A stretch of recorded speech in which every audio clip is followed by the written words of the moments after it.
Selamat datang di Beetle Channel, semoga kita bahagia. Jangan lupa subscribe, like, komen dan share agar channel ini semakin berkembang. Terima kasih. Novel Kekuasaan dan Kekayaan Pengarang, Chang Yu Bab 1920. Bab 19 Postur Duduk Kamis. Kantor bagian umum. Dengan kepala Zhou di sekitar, sikap kerja setiap orang berbeda. Guo Panwei tidak melakukan apa-apa selama 2 hari terakhir ini sangat bekerja keras. Dia tidak hanya membantu Tan Limei dengan tugasnya, tetapi dia juga membantu kepala Zhou membersihkan kantornya. Setiap 10-20 menit, dia akan pergi ke kantor kepala Zhou untuk membantunya menuangkan teh. Chang Juan bahkan tidak merias wajahnya di kantor.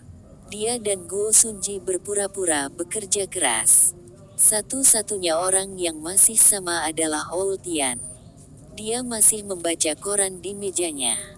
Sue Bing, Suangzi ukuran besar yang duduk di seberang bertanya, apa kata Sandi untuk dokumen hanya baca Word.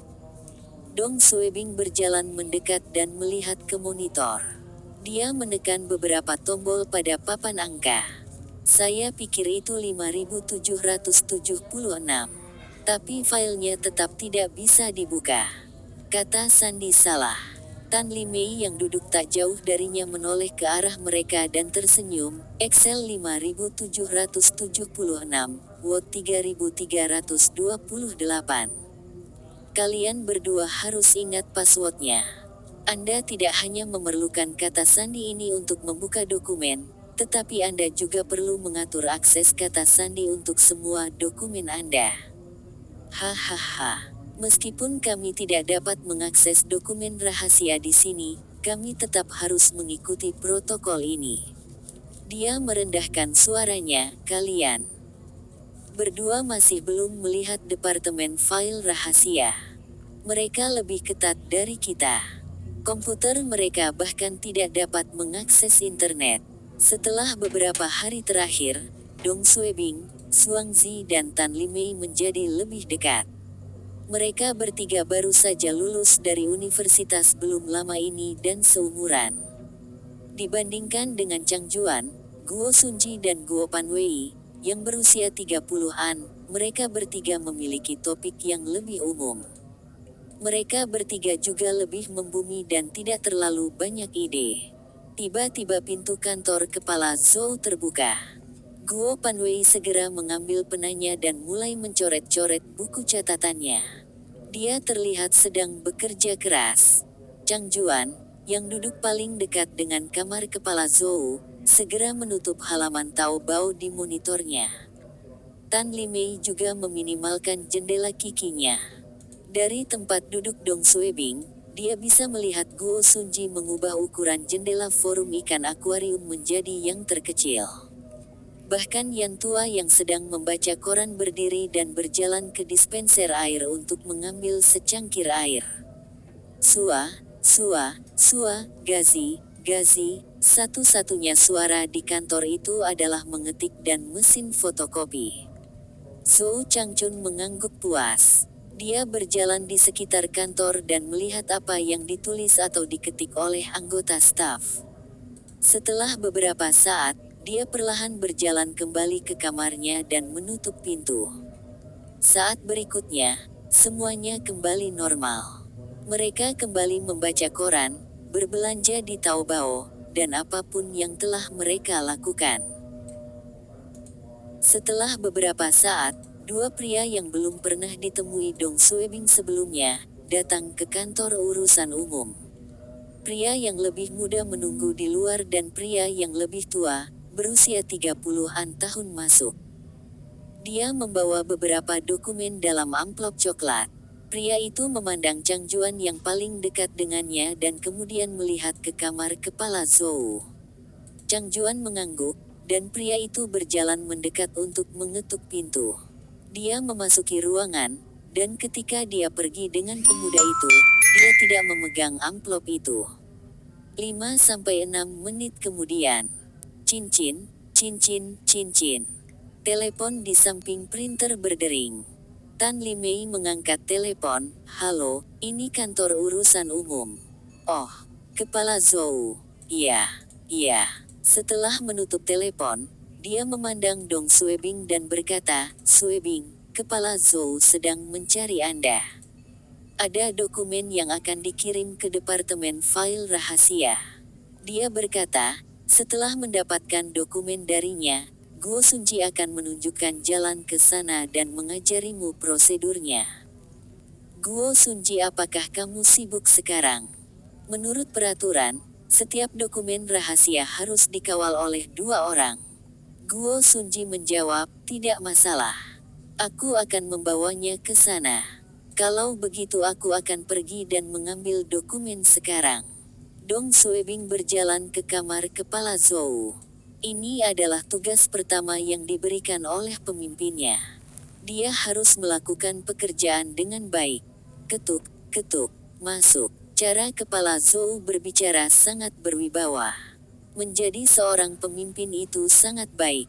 Dia hanya bisa membuka pintunya dan meminta Dong Suebing untuk mengantarkan dokumen itu. Tetapi jika dia melakukan itu, dia tidak akan terlihat seperti seorang pemimpin. Inilah sebabnya dia menelepon telepon kantor dan menelepon Dong Suebing. Kantornya hanya beberapa meter dari meja Dong Suebing. Bahkan jika dia mengangkat suaranya sedikit, Dong Suebing bisa mendengarnya. Zhou Changchun sedang duduk di depan monitor dan menulis sesuatu. Duduk dan tunggu sebentar. Dong Suebing menjawab dengan sopan dan duduk di sofa kulit di kantor. Sofa kulitnya sudah tua, dan beberapa bagiannya mengelupas. Tapi itu sangat lembut. Itu lebih nyaman daripada sofa di luar di kantor utama. Dong Suebing sedikit lelah dari pekerjaannya, dan dia bersandar ke sofa. Dia mengendurkan otot punggungnya. Nyaman. Zhou Changchun meliriknya dan terus menulis tanpa mengucapkan sepatah kata pun. Dong Suebing memiliki penglihatan yang bagus, dan dari tempatnya duduk, dia bisa melihat apa yang ada di monitor Kepala Zhou. Itu adalah program perdagangan saham Golden Sun. Kepala Zhou juga berdagang saham. Puluhan detik berlalu, dan Zhou Changchun berhenti menulis. Tapi dia masih tidak memberikan dokumen itu kepada Dong Suebing. Dong Suebing bingung. Dia memikirkan mengapa dia dipanggil ketika dokumennya belum siap. Dia pernah mendengar cerita tentang pemimpin yang dengan sengaja meminta seseorang untuk menunggu di satu sisi saat dia melakukan sesuatu. Bisa jadi pemimpin tidak menyukai orang itu. Tapi Dong Suebing memikirkan apa yang telah dia lakukan dan tidak mengerti apa yang dia lakukan salah. Kemarin dia salah menyapa Kepala Zhou. Tetapi dia telah menggunakan kembali untuk memperbaikinya. Pagi ini, dia juga tidak melakukan kesalahan. Apa alasan Kepala Zhou tidak menyukainya? Ketika dia berpikir, Guo Sunji mengetuk pintu dan memasuki ruangan. Kepala Zhou, saya di sini untuk mengumpulkan dokumen. Zhou Changchun menjawab, duduk dan tunggu sebentar. Zhou Sunji mengangguk dan berjalan ke sofa. Dia melihat Dong Suebing duduk dengan nyaman di sofa. Bibirnya berkedut. Dia berpikir dalam hatinya. Pendatang baru ini masih belum mempelajari aturannya. Dia duduk di sofa dengan hanya setengah pantatnya menyentuh sofa dan tubuhnya tegak. Dong Suebing melihat ini dan tercengang. Brengsek. Tan Limei mengatakan bahwa Guo Sunji memiliki seseorang yang mendukungnya di biro kota. Kenapa dia masih tegang saat duduk? Dong Suebing tidak bodoh. Dia segera menyadari aturan tak terucapkan. Meskipun Guo Sunji tidak takut pada Kepala Zhou, dia tetap harus mematuhi aturan. Jika tidak, pemimpin akan merasa bahwa Anda tidak menghormatinya. Persetan. Aku melakukan sesuatu yang salah lagi. Kembali. Desir, desir, desir. Itu adalah suara pena yang menulis di atas kertas. Kepala Zhou sedang menulis sesuatu. Waktu telah kembali sebelum Zhou Sunji memasuki ruangan. Dong Suebing melihat sekeliling dan menyadari bahwa dia sedang bersandar di sofa. Kepala Zhou masih belum memperhatikannya. Dia segera duduk tegak dengan setengah pantatnya menyentuh tepi sofa. Dia meletakkan kedua tangannya di pangkuannya dengan pandangan lurus. 2 detik kemudian, kepala Zhou menoleh dan melihat Dong Suebing dengan ekspresi serius. Kepala Zhou mengangguk dan menyerahkan dokumen itu kepadanya. Dia tersenyum. Oke. Kirim dokumen ini ke Departemen Rahasia. Haha, kamu tidak perlu terlalu serius. Dong Suebing juga tersenyum. Jangan serius. Berhentilah mengolok-olok saya. Jika saya tidak duduk di sini berpura-pura serius, apakah Anda akan senang dengan saya? Dong Suebing berjalan keluar dengan dokumen itu. Punggungnya basah karena keringat dinginnya. Pejabat. 1 langkah yang salah dan hanya itu. Bahkan ada aturan tentang postur duduk. Bab 20 mengikutimu. Jumat.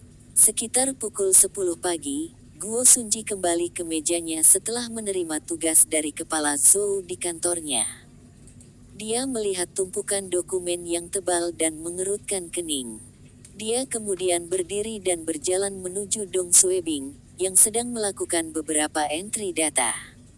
Dia tersenyum dan meletakkan tumpukan kertas di atas meja. Xiao Dong, apakah kamu sibuk? Pergi melalui dokumen-dokumen ini. Kepala Zhou berkata bahwa ada terlalu banyak kesalahan ejaan. Anda perlu mengubahnya.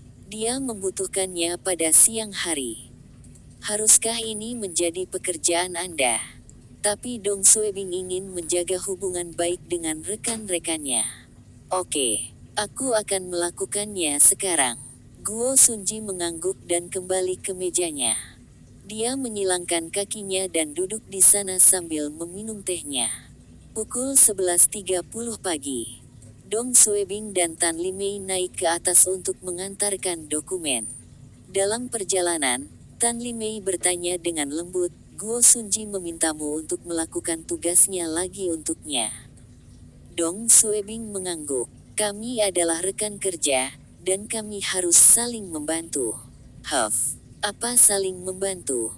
Guo Sunji suka memerintah pendatang baru karena dia tahu komisaris politik distrik.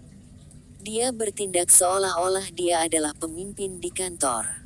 Ketika saya baru saja tiba di sini, dia juga menanyakan banyak hal kepada saya.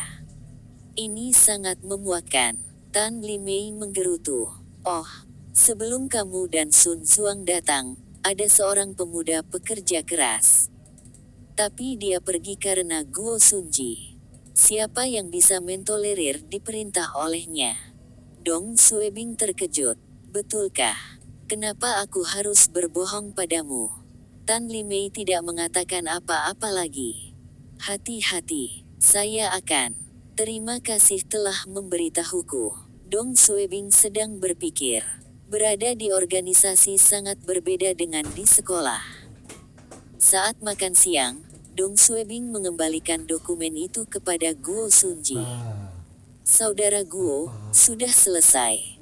Guo Sunji tidak mengatakan apa-apa dan membalik dokumen dan membaca beberapa halaman.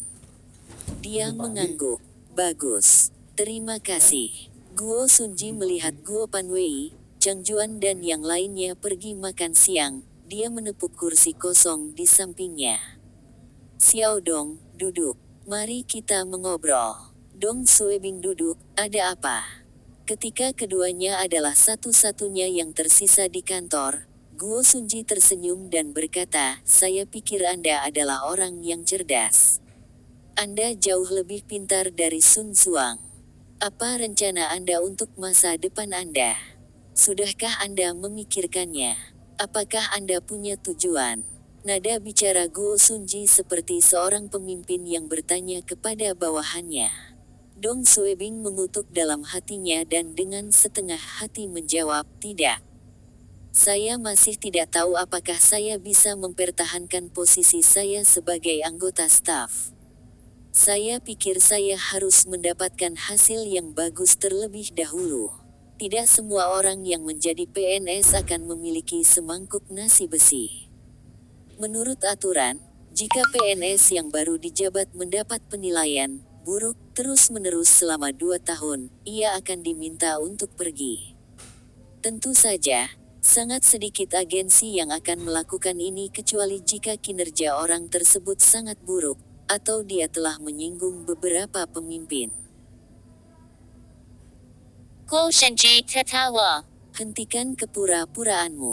Anda telah memasuki kantor ini selama beberapa hari, dan Anda seharusnya sudah mendengarnya.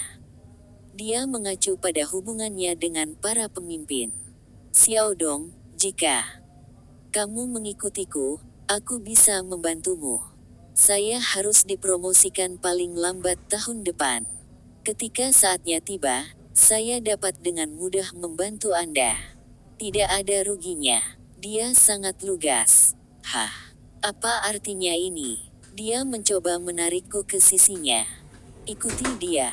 Tapi Anda juga bukan seorang pemimpin. Apakah saya perlu mengikuti Anda?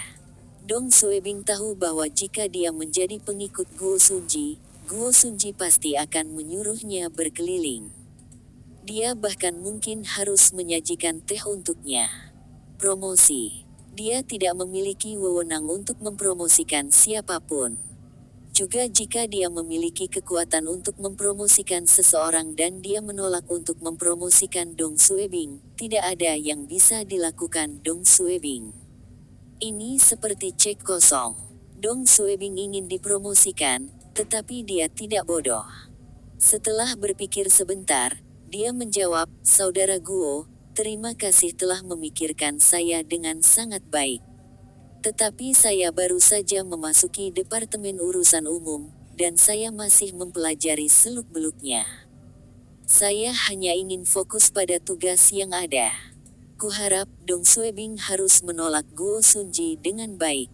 Dong Suebing juga tidak ingin menyinggung siapapun, terutama yang berlatar belakang. Wajah Guo Sunji berubah seketika. "Aku telah memberimu kesempatan. Sudahkah Anda memikirkannya?" Dia telah meminta komite komisaris politik distrik untuk promosi. Dia sedang memikirkan bagaimana membuat anak buahnya sendiri dipindahkan ke departemen baru jika dia dipromosikan tahun depan. Membawa anak buahnya sendiri ke tempat kerja baru akan membuat pekerjaannya lebih mudah. Inilah mengapa dia ingin mengikat Dong Suebing. Tapi Dong Suebing menolaknya, dan dia merasa kehilangan muka. Dong Suebing ragu-ragu sejenak dan menjawab, "Saya sangat berterima kasih atas tawaran Anda, tapi saya..." Guo Sunji segera berdiri dengan wajah meringis, "Kamu tidak tahu apa yang baik untukmu." Dong Suebing telah berhasil membujuknya. Dong Suebing menepuk dahinya. "Brengsek. Dalam waktu kurang dari seminggu, saya telah menyinggung rekan saya." 2 siang. Guo Sunji berjalan keluar dari kamar kepala Zhou dan berjalan langsung ke meja Dong Suebing. Dia melemparkan setumpuk dokumen di atas meja, "Salin 5 set. Jangan mengacaukan halaman. Saya ingin sebelum jam 4 sore." Nada bicara Guo Sunji seperti atasan yang memberi perintah kepada bawahannya. Semua orang di kantor menoleh. Mereka semua bertanya-tanya bagaimana Dong Suebing menyinggung Guo Sunji. Dong Suebing sangat marah. Ini adalah warna asli Guo Sunji. Dia benar-benar ingin memberinya tendangan di wajahnya. "Jika saya mengikuti Anda, saya akan menjadi bawahan Anda. Jika saya tidak mengikuti Anda, saya masih harus melakukan pekerjaan Anda. Apa pilihan lain yang saya miliki?" Brengsek. Saya belum pernah melihat orang yang begitu tidak masuk akal. Jalang. Setelah beberapa saat, Guo Sunji pergi ke kamar kecil untuk merokok. Tan Limei dan Zhuang Zi bertanya, "Suebing, apa yang terjadi?" Dong Suebing menjawab dengan senyum yang dipaksakan, "Tidak ada."